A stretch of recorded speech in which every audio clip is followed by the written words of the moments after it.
Salut ami footeux, j'espère que tu vas bien.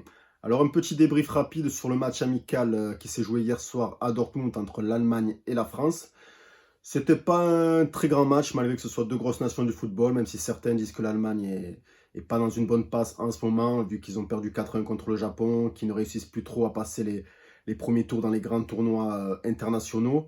D'ailleurs, c'était la deuxième fois qu'ils perdaient contre le Japon, parce qu'il me semble que le Japon les avait déjà battus en Coupe du Monde au Qatar, si je ne me trompe pas. Donc du coup, voilà, bon, ben, Allemagne-France, c'était déjà deux gros sélectionneurs que sont Didier Deschamps et Rudi Völler, deux champions d'Europe avec l'Olympique de Marseille en 1993. Il fallait que je le place. Donc du coup, voilà, ben, du coup, du côté français, sans Mbappé et sans Upamecano qui était diminué, ben, donc Didier Deschamps s'est dit contraint de faire quelques changements. Donc c'était Kolo Muani, Griezmann en attaque sur un 4-4-2. Donc Kolo Muani, je pense, en remplacement d'Mbappé. Rabiot sur le côté gauche au milieu de terrain. C'était Saliba et Todibo qui occupaient la charnière centrale. D'ailleurs, on y reviendra. Du coup, ben, une mauvaise entame de match des Français. Une mauvaise entame de match des Français. Après, ils jouaient contre une équipe allemande qui avait plus à perdre que nous. Voilà, les Allemands avaient vraiment à cœur de se redorer un peu devant leur public. Voilà, on l'a vu qu'ils étaient quand même un peu plus déterminés et dynamiques que nous sur le match. Enfin, moi, c'est ce que j'ai ressenti. Voilà, j'ai senti des joueurs français qui avaient déjà la tête à la Ligue des Champions pour certains. Enfin, c'est ce qui m'a semblé percevoir à travers ce match. Après, je peux me tromper, mais c'est mon ressenti. Ben, côté allemand, ben, mauvaise entame de match, donc côté français, pardon. Du coup, les Allemands, eux, sont beaucoup mieux rentrés dans le match et on l'a vu dès le premier quart d'heure où les Français étaient totalement absents, selon moi. On l'a vu très vite avec un but de Müller où la défense française a fait preuve de laxisme du début jusqu'à la fin de l'action. Enfin, c'est mon avis. Voilà, j'ai entendu que certains cherchaient le coupable. Pour moi, ils sont tous coupables. Ils sont tous laxistes sur ce but. Müller, bon, après, il a aussi une belle rapidité d'exécution sur son but avec le contrôle frappe. Ça va très très vite. Müller, j'ai l'impression qu'il marque des buts depuis ma naissance, ce gars. Enfin, c'est fou, il est toujours là, quoi. Je le trouve encore plus, dans le profil d'Inzaghi. Je trouve qu'il est encore lui et plus, tu vois. Je le mets même devant Inzaghi. Je sais pas pourquoi. Ce joueur, enfin, moi, ce joueur, quelque part, il m'impressionne. Tu le vois, il a pas de dégaine, là. Il est là comme ça, on dirait un pantin désarticulé parfois. Et pourtant, il est toujours là. C'est un homme indispensable pour la Mannschaft. Voilà. Donc les Français entament mal ce match. On perd déjà 1-0. Le premier quart d'heure est très médiocre. Ensuite viendra cette faute sur Randal Kolo Muani, cette faute non sifflée, non signalée par la VAR. Donc ça, bon, bref, je ne sais pas à quoi sert la VAR selon moi. Rudiger, il fait quand même bien tomber avec les deux mains. Je ne comprends pas pourquoi ça n'a pas été sifflé. Donc voilà, un premier quart d'heure avec beaucoup de déchets, notamment même chez les meilleurs joueurs. Griezmann, je l'ai trouvé beaucoup moins bon dans ce système-là. Donc tu vois que du coup, dès qu'il te manque Mbappé, il y a tout qui est remis en cause.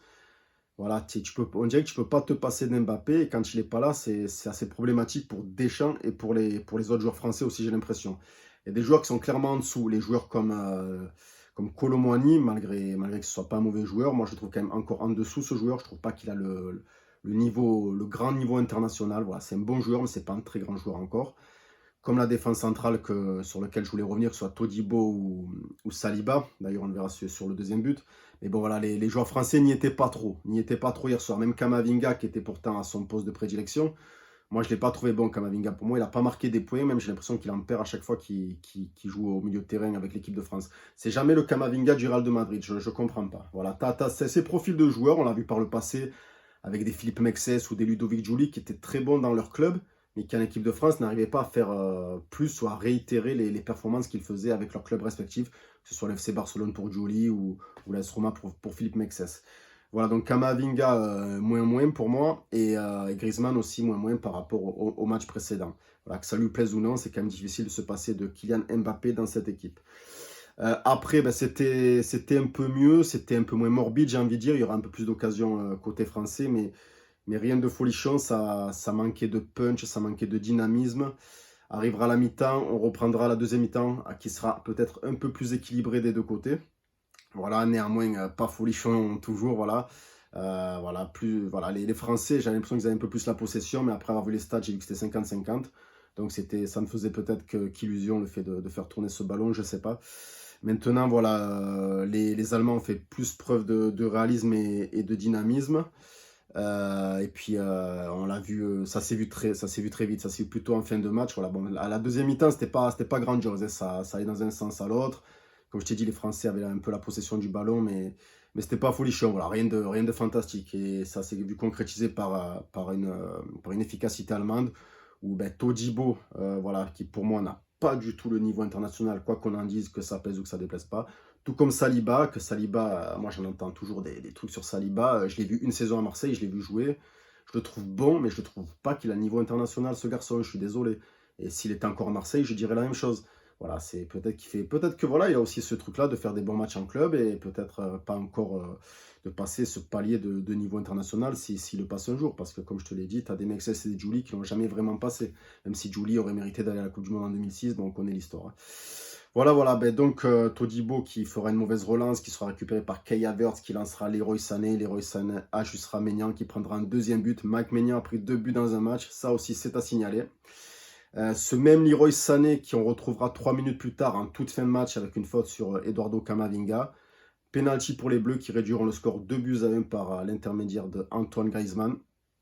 Et Antoine Griezmann, j'avais peur quand il s'est lancé pour le penalty parce qu'il y avait, je sais plus, c'était l'année dernière ou il y a 2 ans, un peu, je crois que c'était il y a 2 ans, en proximité de l'Euro 2020, qui ratait tous ses pénaux là. Mais bon, c'est bien qu'il ait marqué, il aura au moins fait ça dans le match. Voilà, vivement qu'Mbappé revienne, ou pas Mécano pareil. Voilà, sinon, ben voilà, c'était un match amical, voilà, c'était rien de. Voilà, entre des joueurs allemands qui se devaient de redorer leur blason par rapport aux déconvenus qu'ils ont eu pendant les matchs précédents, et une équipe de France qui, selon moi, beaucoup de joueurs pensaient déjà au match de Champions League qui arrivait et qui était un peu orphelin de Kylian Mbappé. Voilà.